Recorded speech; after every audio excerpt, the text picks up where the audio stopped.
Most people carry a credit card at some point in their lives, and most people know that credit cards charge interest. But fewer people understand how that interest is actually calculated, or why the balance sometimes grows faster than expected, even when payments are being made. This video explains how credit card interest typically works, step by step. Not advice, just the mechanics. Credit card interest is the cost of borrowing money from the card issuer. When a balance isn't paid in full by the end of a billing cycle, the remaining amount becomes a short-term loan. Interest is how the lender is compensated for that loan. The interest rate is usually shown as an APR, an annual percentage rate, but that number can be misleading if it's taken at face value. That's because credit card interest is not applied once per year. It's applied daily. Although APR is expressed as a yearly number, credit card interest is calculated using a daily periodic rate. Here's how that typically works. First, the APR is divided by 365 days. That creates a daily interest rate. For example, a 24% APR becomes roughly 0.0658% per day.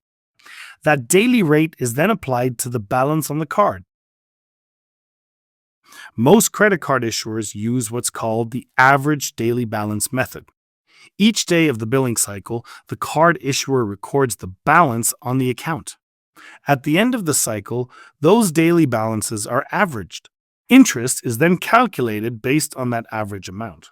This matters because balances can change throughout the month. Purchases, payments, and credits all affect the daily totals. A higher balance earlier in the cycle usually results in more interest than the same balance added later.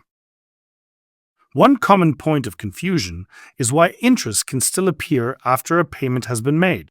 This usually happens because interest accrued before the payment, or because the payment was applied after interest had already accumulated. In many cases, interest continues to accrue daily until the balance reaches zero. This is sometimes referred to as residual interest.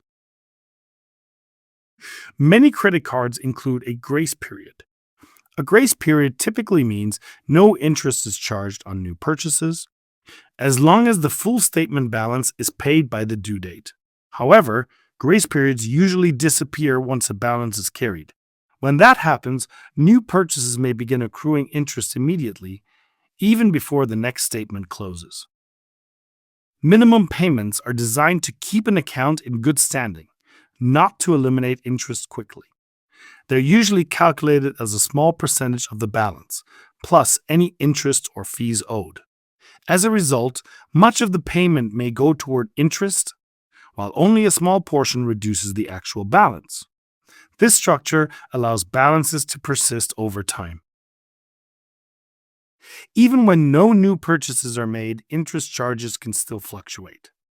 That's because billing cycles contain different numbers of days.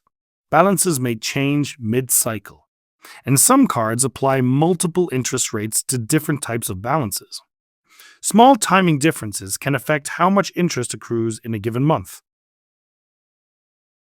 This video isn't about whether credit cards are good or bad, and it's not about what anyone should or shouldn't do.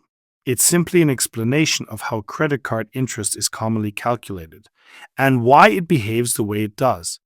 Understanding the mechanics makes the statements easier to read and the charges less mysterious.